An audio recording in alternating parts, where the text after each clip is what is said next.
Eh bien, salut tout le monde, c'est AZK, bienvenue pour le DeFi Actu du 7 octobre 2023, j'espère que vous allez bien. Aujourd'hui, on commence par Justin Sun qui nous dévoile le nombre d'adresses qu'il détient. Bon, alors c'est un troll de ma part bien évidemment, mais il a tweeté récemment que plus de 4 millions de personnes utilisaient le réseau Tron tous les jours. Alors c'est pas parce qu'il y a 4 millions d'adresses qui font une transaction par jour que c'est forcément 4 millions de personnes, hein. Je sais que sur Tron, c'est un petit peu le même délire que sur Ethereum, c'est-à-dire qu'on va avoir des smart contracts, il y a des adresses de protocole, il y a probablement des bots, etc. Donc non, clairement, il n'y a pas 4 millions de personnes qui utilisent tous les jours le réseau Tron. Et si on va sur une autre source que Justin Sun, si on va sur DeFi Lama par exemple, certes, Tron, c'est quand même la blockchain qui, sur DeFi Lama, a le plus d'utilisateurs actifs. Donc ça veut dire que là, sur les 24 dernières heures, il y a 1,35 million d'adresses qui ont fait des transactions sur le réseau Tron. Ça ne veut pas dire qu'il y a 1 million de personnes derrière toutes ces adresses. En tout cas, voilà, il y a quand même beaucoup d'activités de ce côté-là.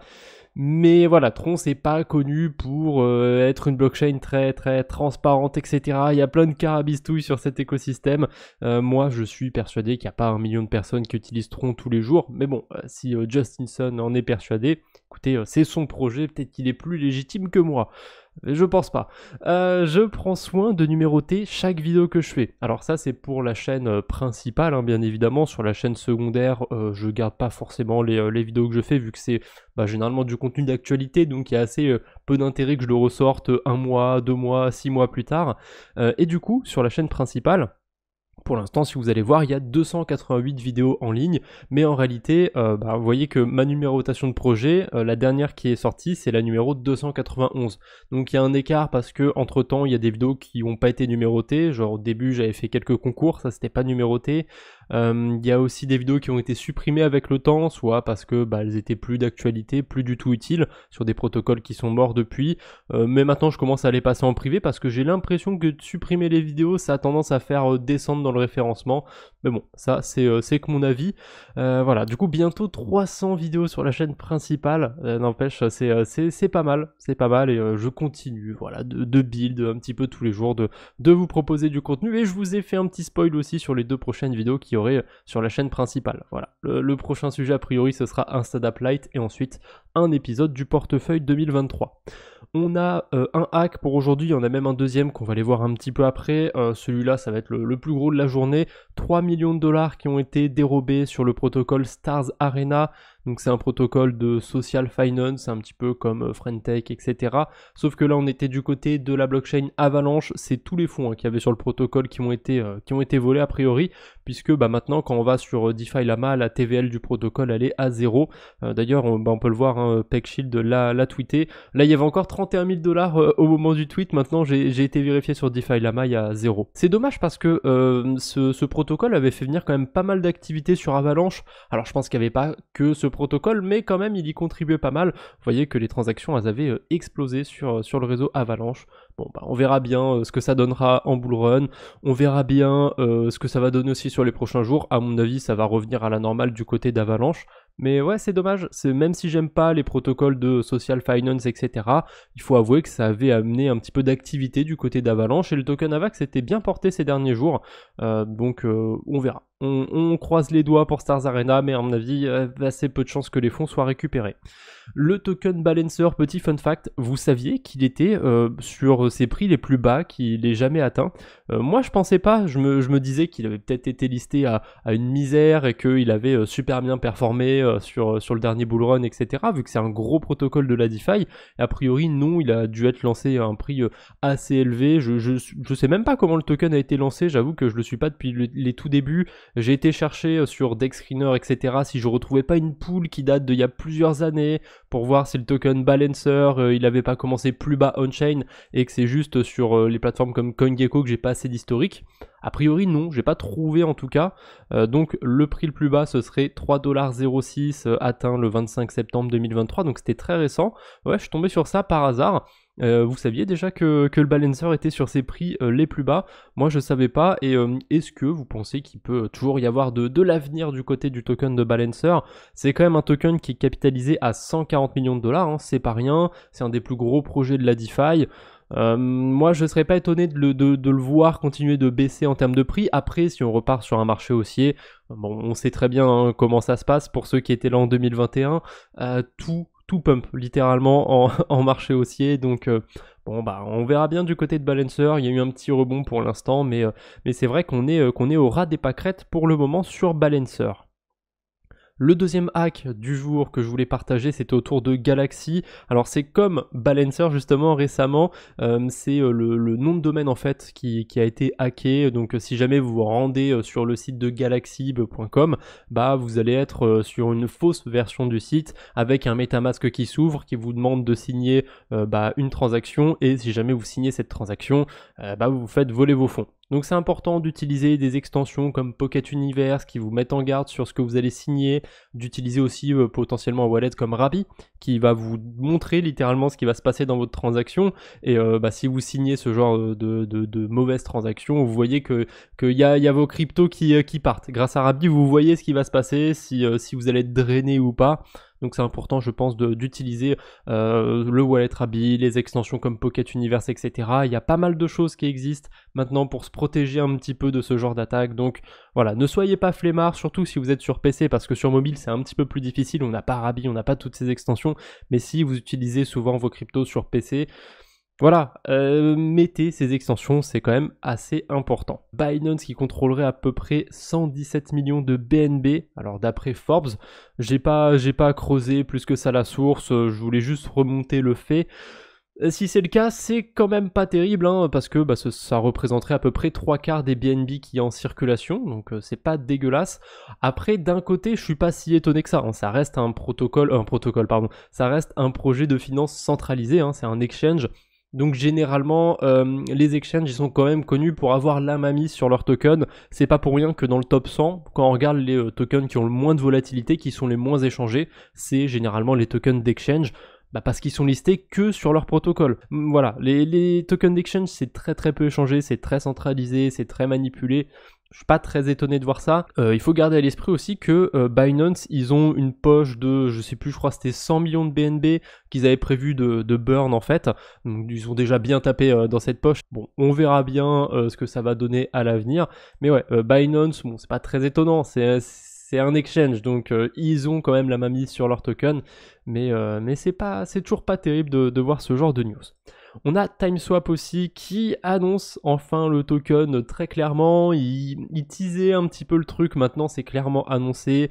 Il va y avoir le token Time, il va être en pré-farming, ça veut dire que vous allez pouvoir déposer des cryptos sur TimeSwap. Par exemple, il y a des pools sympas du côté de la blockchain Mental. Vous voyez qu'on peut déposer du MNT à 16% d'intérêt, des USDT aussi à 16% d'intérêt. Et en fait, pour l'instant c'est pas le cas, mais à terme, hein, je sais pas dans combien de temps ils comptent lancer ça, peut-être fin d'année 2023, peut-être début 2024, on pourra farmer justement, mettre nos USDT, nos ETH, etc. et en même temps avoir des intérêts par-dessus dans le token Time. Ça va être le même système que pour Extra Finance qu'il y a eu récemment, c'est-à-dire qu'au début on va pouvoir farmer le token, mais on ne pourra pas tout de suite le récupérer. Il va falloir attendre qu'il soit lancé le token tout simplement. Le pré-farming, ça dépend. Des fois ça se passe plutôt bien comme pour Extra Finance, des fois ça se passe vraiment pas bien et dès que le token est lancé il fait moins 90% et c'était pas non plus très intéressant de le farmer. Bon, moi je le prends comme un petit bonus. Le protocole TimeSwap, je l'utilise déjà régulièrement, même sur le portefeuille 2023 de la chaîne YouTube, je l'utilise en ce moment. Donc voilà, je serais heureux en plus d'avoir des intérêts bonus dans le token de TimeSwap. Il me semble pas qu'ils aient fait de levée de fonds, c'est un petit projet donc vous attendez vraiment pas à grand chose. 1 million de TVL, 13 millions de volume, c'est pas des très gros chiffres, hein, c'est déjà pas mal pour un petit protocole de DeFi. Mais voilà, vous attendez pas à grand chose du côté du token Time. Peut-être qu'ils feront un petit airdrop en complément, je suis pas convaincu, à mon avis ce sera vraiment que du pré-mining, c'est-à-dire qu'il faut déposer des cryptos pour participer à ça. Il y a les points aussi sur leur quête de Galaxy, je sais pas si ça va, les points qui distribuent sur les quêtes de Galaxy, ils appelaient ça des time points. Donc est-ce que ça va nous permettre d'avoir aussi un petit peu plus de token time? Je sais pas. En tout cas, je le souhaite parce que moi j'ai fait 2-3 quêtes sur Galaxy, je serais un petit peu embêté de les avoir fait pour rien, mais bon, on verra bien du côté de TimeSwap. On a Overnight Finance aussi, donc ceux qui émettent l'USD+, le DAI+, l'USDT+, qui propose un nouveau service. Enfin, ils ont trouvé une utilité à leur token OVN, et je suis content, c'est pas une utilité de gouvernance. Alors je suppose qu'il y aura aussi, ou il y a peut-être déjà aussi un aspect de gouvernance autour d'Overnight, mais là ils ont trouvé une vraie utilité au token OVN, c'est une pool d'assurance. C'est-à-dire que quand le rendement des différents stablecoins d'Overnight sera au-dessus de telle valeur, je sais pas exactement au-dessus de combien ça doit être pour pouvoir être en excédent. En gros, quand il y aura un excédent de rendement sur ces stablecoins, ça va payer tout simplement les gens qui sont sur la pool d'assurance. Donc imaginons, je sais pas moi, il y a 500 $ d'excédent d'intérêt, les 500 $, ils vont être convertis en OVN et distribués aux gens qui déposent sur la pool. Pour l'instant, c'est que du côté d'Optimism, le token OVN, il est aussi sur la blockchain Base. On verra si la pool elle va se déployer là-bas ou si elle reste que sur Optimism. Par contre, attention, c'est pas aussi magique que ça. Si jamais les différents stablecoins, justement, ils ont pas un excédent, c'est quoi l'inverse déjà? S'ils font moins de rendement que prévu, là, il y a des OVN qui vont être piochés dans la pool d'assurance pour justement récupérer en fait ces intérêts qui n'ont pas été gagnés par les stablecoins. Pour l'instant, il y a très peu de liquidités, le protocole marche plutôt bien, les USD+, etc. génèrent pas mal d'intérêts, donc vous voyez que pour l'instant il y a un beau premium, hein. Les gens qui ont déposé du OVN, ils ont un rendement annualisé de 1769%. C'est pas dégueu, après ça a été lancé très récemment, donc c'est pas étonnant que le rendement soit aussi élevé, ça va se tasser au fil du temps. On verra bien si ça reste stable autour, je sais pas moi, de 20, 30%, 50, 10%. On verra bien, mais je trouve que c'est pas si bête. C'est pas pour autant que j'irai acheter du OVN, ça me donne pas spécialement envie d'aller acheter du OVN pour ça, mais je trouve que c'est vraiment une fonctionnalité qui est pas si bête pour les gens qui ont du OVN ou qui l'ont acheté à la pré-sale. On a une pool très croustillante du côté de Pendle. Alors je vous rassure, hein, le rendement il est plus à 100%, il a bien baissé depuis, mais il est quand même à un beau pourcentage, vous allez voir. Donc c'est une pool autour de KyberSwap, et c'est pas n'importe quelle pool, vous voyez que c'est une pool avec le AXL WSTETH et le WSTETH. Voilà, très compliqué, mais en gros c'est juste une pool de liquidité avec de l'Ether staké par Lido. C'est sur la blockchain Arbitrum que ça se passe, et moi pour optimiser, j'irai pas sur Pendle, j'irai plutôt sur un protocole comme Equilibria ou Equilibra, je sais plus s'il y a un i ou pas, ou MacPy. Moi, mon préféré personnellement, c'est MacPy. Vous voyez qu'on retrouve la pool ici. Le rendement a baissé, mais il est quand même encore à 47%. Alors bien évidemment, là en termes de risque sur la DeFi, on est quand même bien. On a un risque autour de MacPy, on a un risque autour de Pendle, on a un risque autour de KyberSwap, on a un risque autour de Lido, on a un risque autour d'Axelar. Je crois qu'on est pas mal. Voilà, vous comprenez que là, forcément, pour avoir 47% d'intérêt, on va accumuler certains risques. C'est pas les protocoles les plus risqués non plus de la DeFi.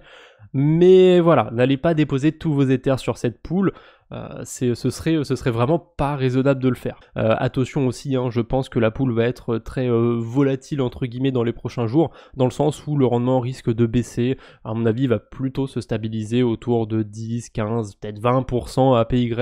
Vous voyez que les autres pools où on retrouve de l'Ethereum, elles sont plus autour de 10%, alors qu'au début elles étaient pareilles. Dès qu'elles ont été lancées, les rendements étaient super élevés, on avait du 30, 40%, il n'y a pas de problème. Ça a duré quelques jours, c'était sympa, mais maintenant ça s'est tassé un petit peu. Qu'est-ce qu'on avait d'autre? Du côté de Celestia aussi, alors je suis tombé par hasard sur ça du côté de X, anciennement Twitter, quelqu'un qui dirait que les investisseurs en série B auraient acheté le token Celestia à 2,40$. Bon, je sais pas à quel point cette news est vraie ou pas, c'est vraiment source, t'inquiète mon ref, je connais quelqu'un qui a participé à la levée de fonds. Je suis pas ultra convaincu par ça, surtout que quand on regarde les tokenomics, etc., je trouve que ce serait 2,4$ au listing, ce serait déjà élevé, mais bon, on verra bien. Si les investisseurs en série B, ils ont vraiment investi 2,4$, c'est à peu près sûr que le token sera listé à plus de 2,4$. Donc on partirait peut-être sur un 4$. Moi, j'y crois pas. Moi, mon estimation, je l'avais fait en vidéo sur la chaîne principale, c'était entre, j'avais dit quoi, 60 centimes et 2$ grand maximum. Je serais pas étonné s'il est lancé autour des 1$. Là, 2,40$, 4$, 8$, ça me paraît vraiment beaucoup. On verra bien. Peut-être que cette source est vraie au final, peut-être que je dis des bêtises, mais au vu des tokenomics, ça me paraît vraiment très étonnant. Mais bon, la source, elle n'est pas assez précise pour que j'ai 100% confiance en elle. Si jamais vous avez des tokens d'Arbitrum, de délégués, des tokens d'Arbitrum dans votre portefeuille, n'hésitez pas à aller voter sur Snapshot pour les protocoles que vous voulez soutenir. Vous êtes probablement au courant, il y a plein d'incentives qui vont être distribués du côté d'Arbitrum, plein de tokens ARB qui vont être distribués à des protocoles. Je sais plus si c'est 50 ou 70 millions de tokens Arbitrum. Bref, c'est pas rien, donc n'hésitez pas à aller voter pour vos projets favoris. Moi, il y a un projet que j'aime bien, c'est Silo Finance, et pour qu'un protocole reçoive justement des incentives, voilà, a priori c'était 50 millions, pas 70 millions d'Arbitrum, pour qu'un protocole reçoive des incentives, il faut qu'il ait au moins 71,5 millions de votes, plus, bon ça c'est assez évident, hein, mais 50% de gens minimum hein, qui sont pour le vote. Donc pour l'instant sur Silo Finance on est déjà à la moitié, vous voyez qu'on est au tout début, hein. Ça a été lancé le 6 octobre, on a jusqu'au 13 octobre. Dolomite j'aime bien aussi, Dolomite j'aimerais bien qu'ils passent, qu'ils reçoivent leur petite incentive, surtout qu'en plus Dolomite c'est un des airdrops que je farm. Donc pourquoi pas. Deux petits tweets du côté d'Esprit Cryptique qui sont assez intéressants. Le premier, c'est ces fameux 12% de salariés licenciés du côté de Ledger. Alors là, ça montre bien que c'est le bear market, hein, parce que Ledger, depuis la chute de FTX, etc., ils ont dû faire pas mal de ventes. Je pense que je suis pas le seul en plus à avoir racheté un Ledger ou quoi pour quelqu'un dans la famille.